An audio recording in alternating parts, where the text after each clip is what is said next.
Apparently there is a war with Russia. This is clear, no matter how much Russia denies its involvement in it, that it does not participate and does not help, it's all a lie. Cassette scandal, Kuchma-gate, or so-called Melnichenko's tapes. The same way in Ukraine they call the events that weakened and became the beginning of the end of Leonid Kuchma's presidential era. Talking about the recordings that were secretly made in the office of the current head of state and were publicly revealed in 2000. They accused Kuchma of ordering the murder of journalist Georgy Gongadze and total corruption. Azarov, Yanukovych, and a number of other high-ranking officials were featured in the recordings. But what was so outrageous on the tapes that tens of thousands of Ukrainians were compelled to protest? We will find out now. I prepared this issue for you together with my friend Orest, and I promise it will be intense. So sit back, dear ones, because this is going to be scary. The tape scandal broke out in Ukraine on November 28, 2000. That day, the leader of the Socialist Party, Alexander Moroz, took the parliamentary podium and accused President of Ukraine, Leonid Kuchma, of involvement in the murder of journalist Georgy Gongadze. To substantiate his words, the politician presented audio recordings which were allegedly made in Kuchma's own office. The mole, who secretly placed a dictaphone under the sofa, turned out to be Major Mykola Melnichenko, who worked in the State Security Administration. The recordings almost sound like the president is consulting with politicians and other state structure representatives about how best to deal with the inconvenient journalist. Or, as he himself says, a puppet. All this is accompanied by jokes and uncensored flattery. After the announcement of the recordings and the outbreak of the tape scandal, which then caused the biggest political crisis in the history of independent Ukraine, Kuchma's administration was silent for several days and did not comment on this. And when the current president finally spoke, he said that there were difficult times before, but there were no such times afterwards. Also, what did the Ukrainians themselves hear on November 28, 2000? Well, let's listen.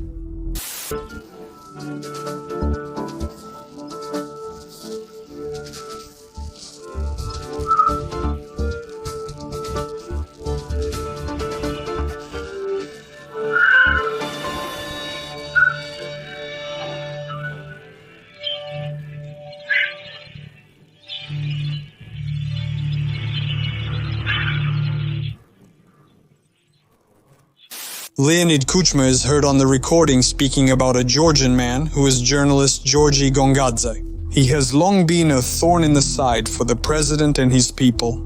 He would go on television where they were speaking and ask uncomfortable and sharp questions about corruption, state budget theft, and ties with oligarchs. He particularly annoyed Kuchma-Gongadze, the Georgian. Because his appearance on the air could still be controlled, what he successfully did from time to time, but how to block the work of journalists on the internet publications of the year 2000 was not very clear yet. In the internet, Gongadze wrote, "In this country, where evil is proclaimed by the president as a component of state policy, you can steal and not answer for it, but only play by the general rules established by the clan power pyramid. Steal like us, steal with us." And with this, Gongadze attracted even more attention to himself. Let's listen to a few more audio recordings.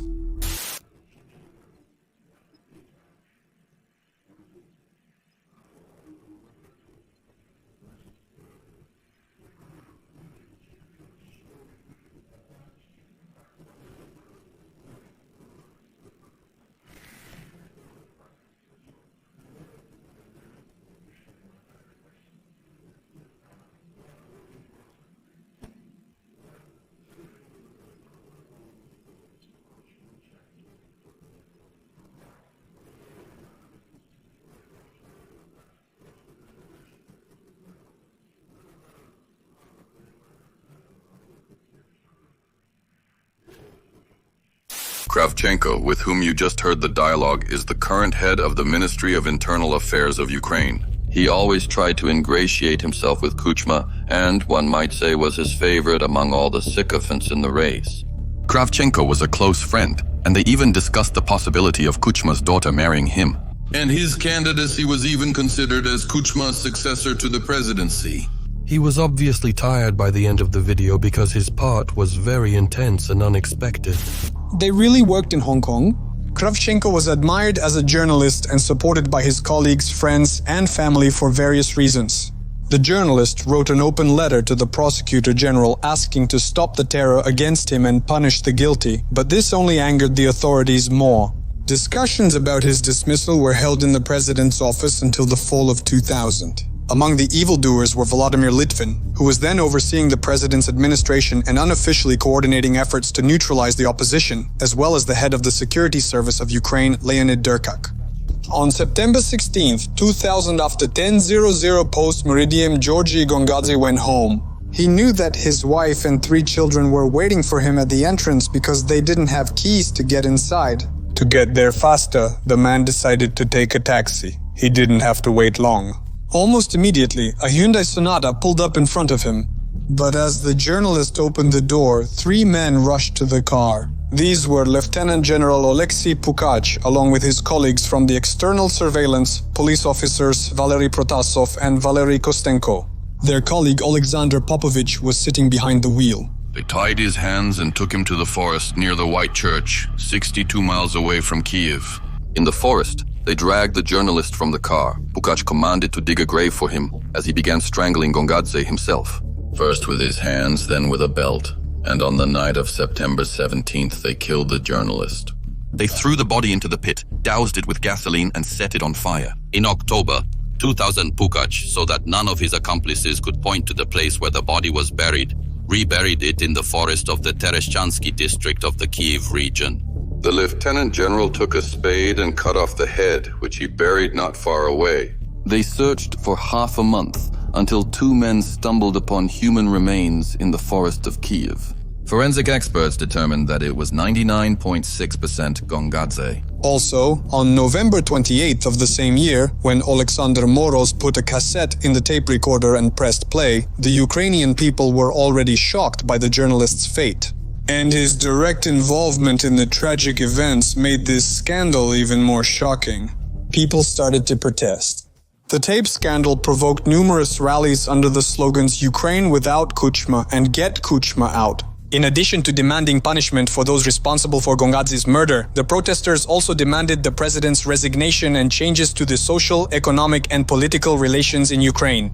The action ended with the dispersal and detention of protesters. Rallies and pickets at the prosecutor general's office demanding an investigation into Gongadze's murder continued throughout 2001. And the truth prevailed. 3 police officers were detained after the change of power. In 2005, the culprits admitted their guilt and received 13 years of imprisonment. But by 2020, Popovich and Kostenko were already released. Protasov died in prison. Pukach, the direct murderer, was caught only 9 years after the incident. He was given life. Indeed, all these people were just executors. But the masterminds, they remained free, unpunished. The investigation and court came to the conclusion that the one who ordered the murder of the journalist was the current head of the Ministry of Internal Affairs, Yuri Kravchenko. But he never answered for his crimes. In 2005, just before the hearing, before the interrogation, Kravchenko died. The cause was 2 gunshot wounds to the head, which were ruled as suicide. Moreover, 3 other potential witnesses who could have spoken about the involvement of the government in this were killed. Kuchma himself seemingly felt no responsibility. He claimed that these tapes were some kind of montage, and he doesn't even know who Gongadze is, let alone ordered his killing. And the tapes, is it insufficient evidence? Moreover, American expertise confirmed that the tapes and audio recordings are genuine and no changes were made to them.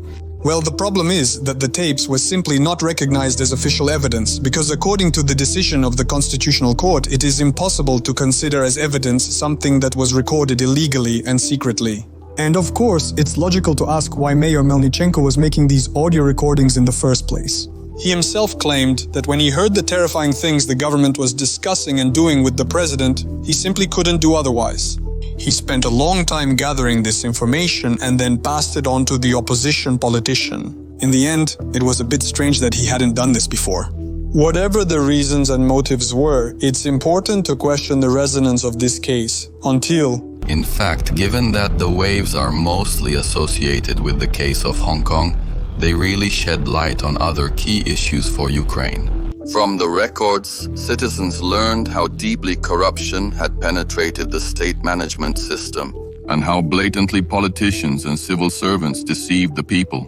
It became clear to everyone that Kuchma himself and his team were doing this in order to retain power. And in this video, we won't translate everything because it would take hours, but we will give one example for understanding. If you believe the rumors, then Kuchma was actively cooperating with Yanukovych, who was then the head of the Donetsk regional administration. With the submission of these two to the Constitutional Court, a dubious Donetsk judge, Alexander Tupitsky, appeared at the helm. At that time, Kuchma simply did not care, as Tupitsky was working on the case of his political opponent's associate. And he literally asked Yanukovych to hang the judge by the balls. After that, Tupitsky's decisions became sharply correct and his career went uphill. In 2020, Tupitsky declared the mandatory electronic declaration for judges unconstitutional. A beautiful and fair judge. What else to add? The cassette scandal still remains a case with few questions answered. Finding answers to them is becoming increasingly difficult, as over time more and more theories and suspicions arise, while the truth is lost somewhere in between. And one thing is clear. Then, in the government cabinets, not only money but also people's lives were at stake, for one of whom the struggle with the state leadership became the last battle in life. Dear ones, if you've watched this video up to this point, know that you are the best. And today I want to ask you about a few things. First, just don't forget to support those who defend our country. In everyone's life, there are likely relatives, friends, or acquaintances who need direct support. Ask them how you can help. Perhaps with a simple collection. Here the point is, support this cause. Maybe with money or maybe even just by listening. That's also important. Like you are important. Remember that. That's all for today. Sanya was with you and will be again tomorrow. Orest will join us in the next video. For now, share this and this. This is my favorite Orest video on the channel. Bye. Ma.